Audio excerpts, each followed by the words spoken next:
Fala galera, tudo bem? Bom dia, professor Henrique, professor de Física. Estou aqui para dar continuidade no nosso estudo de estática do corpo extenso. O tema da aula de hoje é sobre escorregamento. Relembrando, na última aula eu disse que um corpo extenso, ele pode, além de ficar só apoiado num único ponto, ele pode ficar apoiado em 2 ou mais pontos de apoio. E ainda assim eu consigo garantir que a capacidade de giro total, ou seja, o momento resultante é igual a zero. Beleza? Olha o que eu vou fazer. Eu desenho minha casa e eu tenho telhado. Eu quero trocar alguma coisa nesse telhado. Então eu apoiei uma escada para eu subir e fazer a troca, vamos supor, de uma telha. Veja, repare o seguinte. Não pense que eu já subi. Vamos fazer a situação mais fácil por enquanto. Olha, essa escada, considere que ela tem a mesma massa em todos os pontos. Claro que ela é vazada, mas é uma escada homogênea. Tranquilo? Quer dizer que no centro dessa escada está localizado o ponto centro de gravidade. No ponto centro de gravidade, nós temos o quê? A atuação da força gravitacional, a força peso. Está aqui então, ó. No centro dessa barra, vamos considerar que mais ou menos aqui, ó. Eu tenho a atuação do peso da escada. Tranquilo? Repare que essa escada está apoiada em 2 pontos. Um ponto no chão, o outro ponto na parede. Toda vez que tem força de apoio, força de apertação, surge uma força que nós chamamos de força normal. Beleza? Olha, a escada empurra o chão empurra a escada com uma força sempre perpendicular à superfície de apoio. Então, ó, aqui surge o que nós chamamos, eu vou chamar de força normal C, tá? Força normal C, que é a força normal que o chão aplica sobre a escada, beleza? Olha, como ela também está apoiada na parede, ali nesse pontinho também tem uma força normal, que eu vou chamar de força normal P, que é a força normal que a parede aplica na escada. Beleza? Olha aqui, ó. Força normal P. A força normal que a parede aplica sobre a escada. Beleza? Só que não tem só essas forças. Repare o seguinte, essa escada ela poderia escorregar aqui. Então eu vou fazer a situação mais completa possível e depois eu vou para as simplificações. Veja, se alguém sobe aqui, essa escada ela quer vir para trás, ela quer escorregar. Não escorrega porque surge uma força de atrito, tudo bem? Então, aqui no chão, ó, nesse pontinho, surge sobre a escada uma força que nós chamamos, vou chamar aqui de FAT. Ó, FAT, força de atrito que o chão aplica na escada.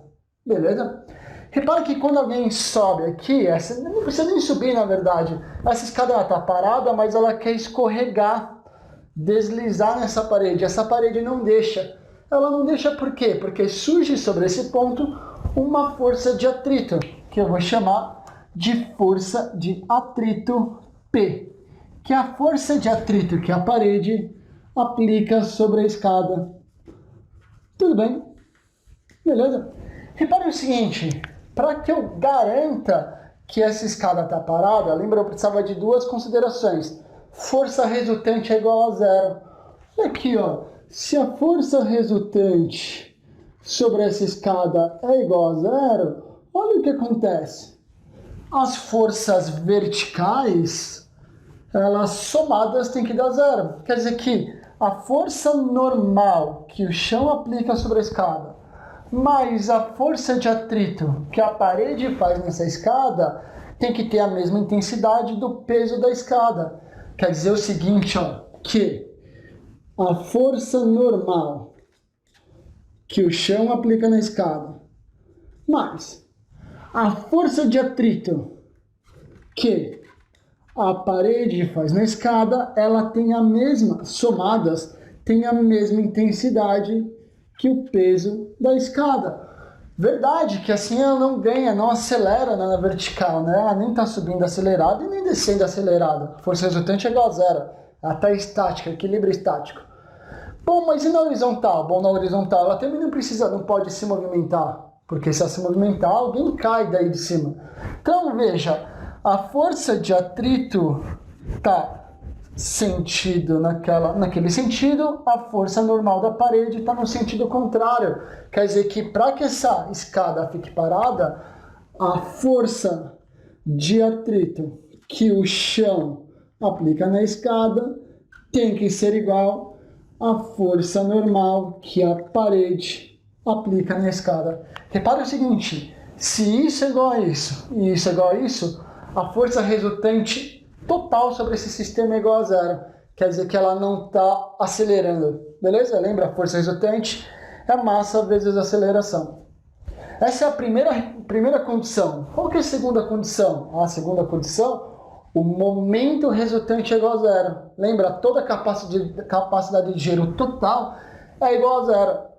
Bom, para eu ver se gira ou não gira, eu preciso escolher um ponto. Qual ponto? O ponto que você quiser. Pode ser no meio da barra, pode ser aqui no chão, pode ser na parede.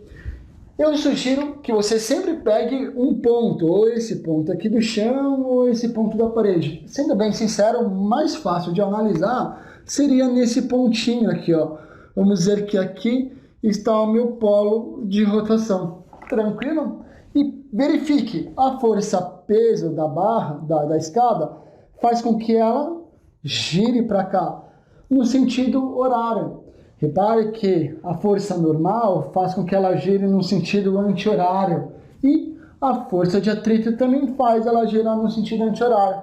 Se eu somasse a capacidade de giro total, seria igual a zero. Repare o seguinte, tanto a força normal que o chão aplica e a força de atrito que o chão aplica sobre essa escada, elas não produzem giro.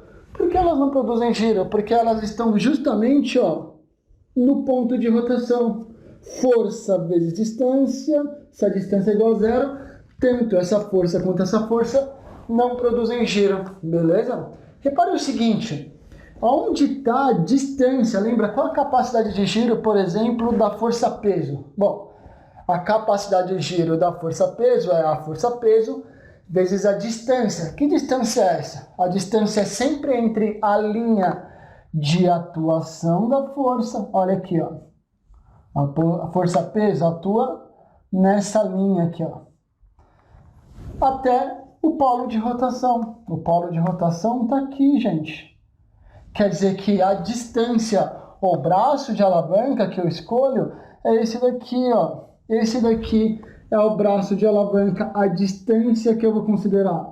Então, se eu for calcular, calcule a capacidade de giro. O momento da força-peso é a intensidade da força-peso vezes a distância da linha de atuação da força até o polo de rotação. Beleza?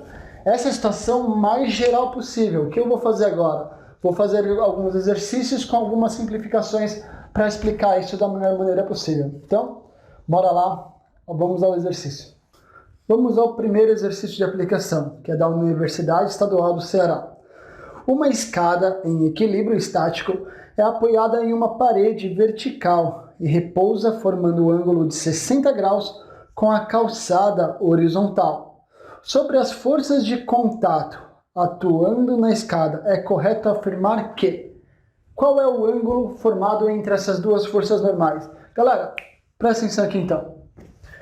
Repare, eu estou usando o mesmo desenho do início da explicação, porque a ideia é a mesma. Eu tenho uma escada, essa escada está apoiada no chão e apoiada na parede. Tranquilo? E ela forma um ângulo de 60 graus aqui, ó. 60 graus.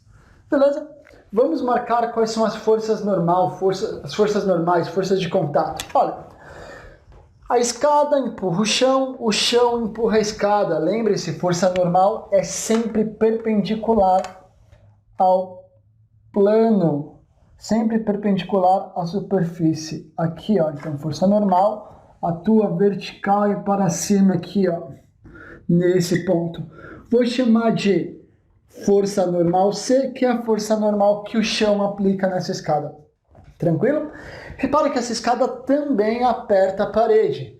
Então, a força normal escada empurra a parede, a parede empurra a escada, com uma força normal, sempre perpendicular à superfície de apertação, tudo bem? Então, ó, olha aqui, eu vou chamar aqui de força normal P, que é a força normal que a parede aplica sobre a escada. A pergunta é, qual é o ângulo formado entre essas duas forças normais? Eu vou prolongar isso daqui, ó. Vou prolongar essa linha de atuação, prolongando, e vou prolongar aquela também, para eu verificar qual é o ângulo formado entre elas. Prolongando a linha de atuação da força, repare, as duas retas, as duas forças normais formam entre si um ângulo de 90 graus. Lembrem-se, a força normal sempre perpendicular à superfície de apoio. Alternativa correta, alternativa B. As forças normais nos dois pontos de contato são perpendiculares entre si. Bora para o próximo exercício. Bom, pessoal, vamos continuar então a aplicação da aula de hoje. Para dar continuidade, vou usar mais um exercício da Universidade Estadual do Ceará, que fala assim: uma escada homogênea de peso 400 newtons, ou seja, a massa dela é 40 kg, está apoiada em uma parede, no ponto P, e sobre o piso, no ponto Q. Não há atrito entre a escada e em nenhum dos apoios, isto é, o piso e a parede são idealmente lisos. Portanto, gente, não precisa me preocupar se existe ou não força de atrito. Tranquilo? Para manter a escada em equilíbrio na posição indicada, conforme a figura, intercala-se entre os pés da escada e a parede uma corda horizontal. Admitindo os dados contidos na figura, qual é o valor da intensidade da força de tração? Pessoal, então olha aqui na lousa, eu fiz esse desenho, beleza? Olha aqui, ó, eu coloquei essa escada. Lembre-se, no centro da escada tem o ponto centro de gravidade, por onde atua a força-peso, tranquilo? E o peso tem intensidade de 400 newtons, beleza? 40 kg. Repare que a distância do pé da escada até a parede vale 3 metros, eu tenho uma corda em vermelho que está presa aqui, tranquilo? E a altura que essa escada tem é de 4 metros e atinge esse ponto P. Primeira coisa que eu vou fazer aqui é o quê? Marcar as forças que agem sobre essa escada. Bora lá então. Olha, essa escada empurra o chão empurra a escada, uma força normal, lembra? Olha aqui, ó, a gente trabalhamos com isso já a aula toda. Então, vou representar aqui de verde, vou chamar assim, ó, força normal do ponto Q. Tá bom? Do ponto Q, porque ela está no ponto Q aqui. Tranquilo? Força normal no ponto Q. Bom, repare que essa escada também está apoiada na parede. Então, eu tenho aqui também uma força de contato, uma força normal, perpendicular. Lembra? Olha aqui, ó. Força normal no ponto P, que é o da parede. Ali coincidiu. Tranquilo? Quais outras forças eu tenho, gente? A força normal, força peso e, opa, tem uma corda segurando essa barra para não cair, tudo bem? Então, eu vou marcar aqui a força de tração. Força de tração aqui. Tranquilo? Aqui está nessa linha vermelha. E esse é o objetivo da aula, o objetivo desse exercício é calcular qual é a intensidade da força de tração que precisa ter essa corda para manter essa configuração. Beleza? Lembra que um corpo extenso, um corpo grande, ele precisa garantir duas condições de equilíbrio. Qual é a primeira? Olha, primeira condição, força resultante é igual a zero. Significa que se eu somar todas as forças sobre esse corpo, ele fica parado, em equilíbrio estático. Joia? Então olha aqui no desenho. Vou analisar primeiro as forças horizontais, depois as forças verticais, para ficar mais didático. Olha aqui, ó. Forças horizontais.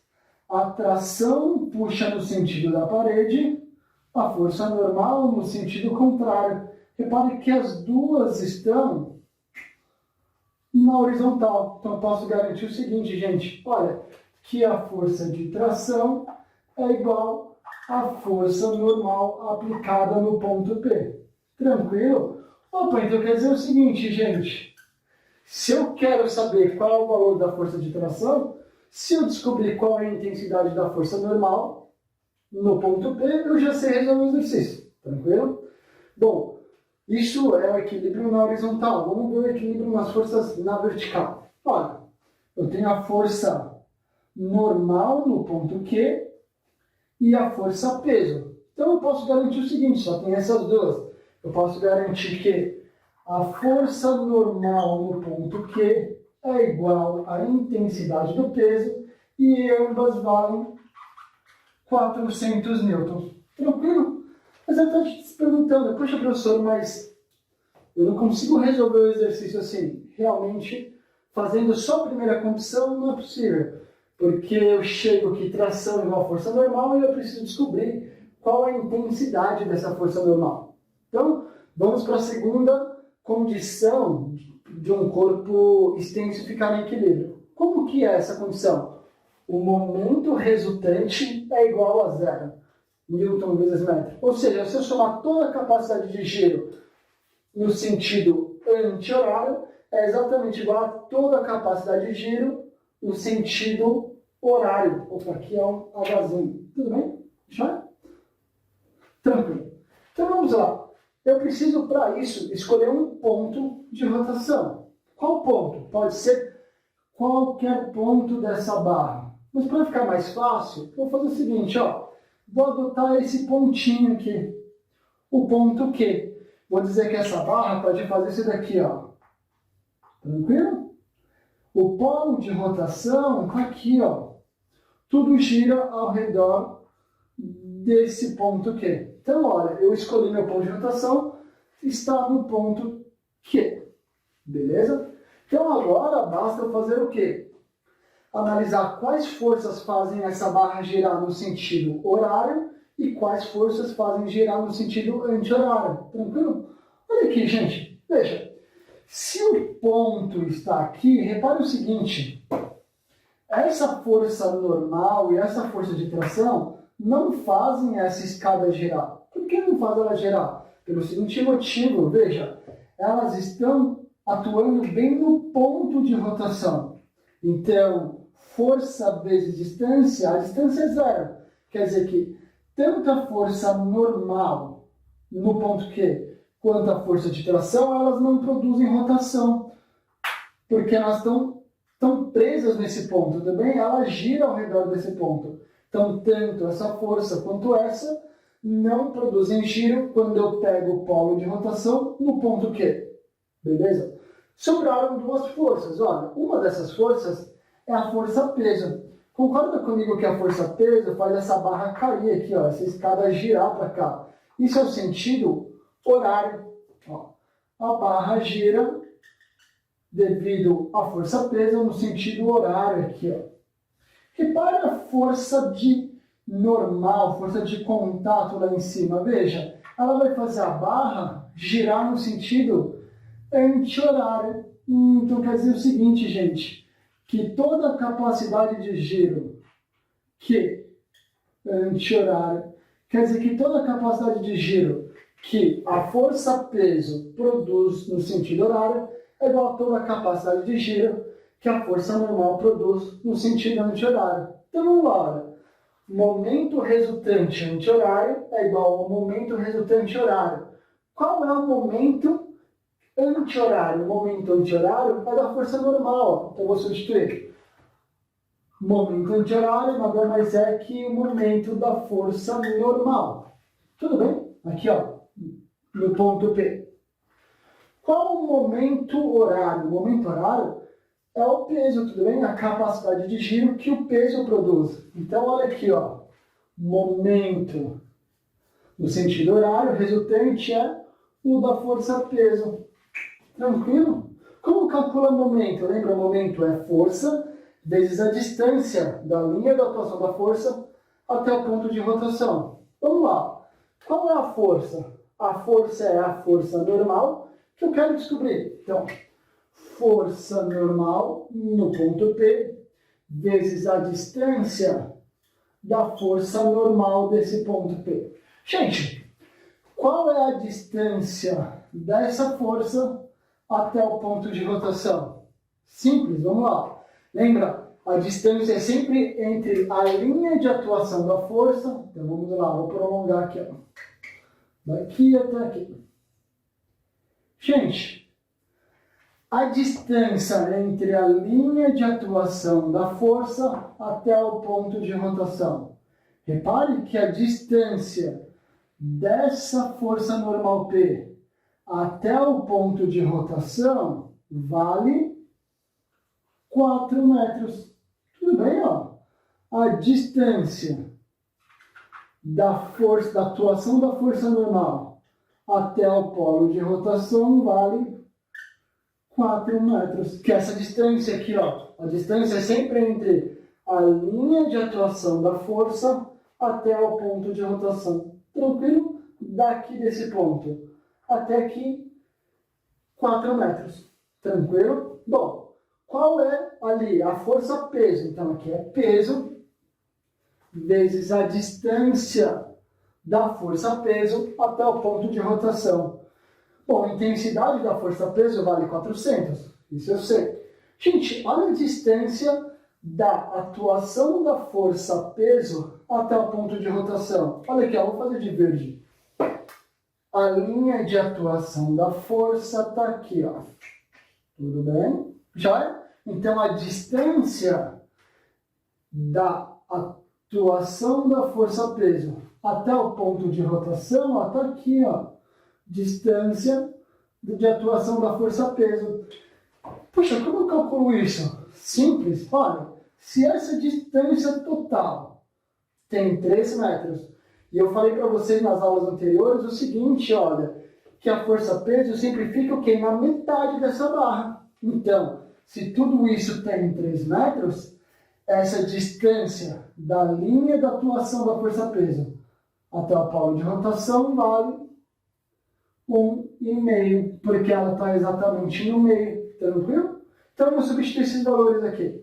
Vamos lá. Quero calcular a força normal. A distância da força normal até o polo de rotação, 4. Isso aqui é igual a força-peso, 400, vezes a distância da força-peso até o polo de rotação, 1,5. Tudo bem? Vou passar o 4 dividindo, isso fica assim, ó. Intensidade da força normal no ponto P fica 400 dividido por 4 vezes 1,5. Gente, 400 dividido por 4 vai dar 100.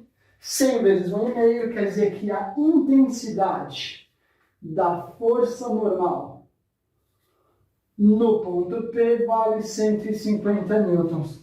O que isso me ajuda? Me ajuda o seguinte, gente, se essa intensidade da força normal vale 150, quer dizer que a corda está suportando, para isso ficar parado, uma intensidade de 150 newtons.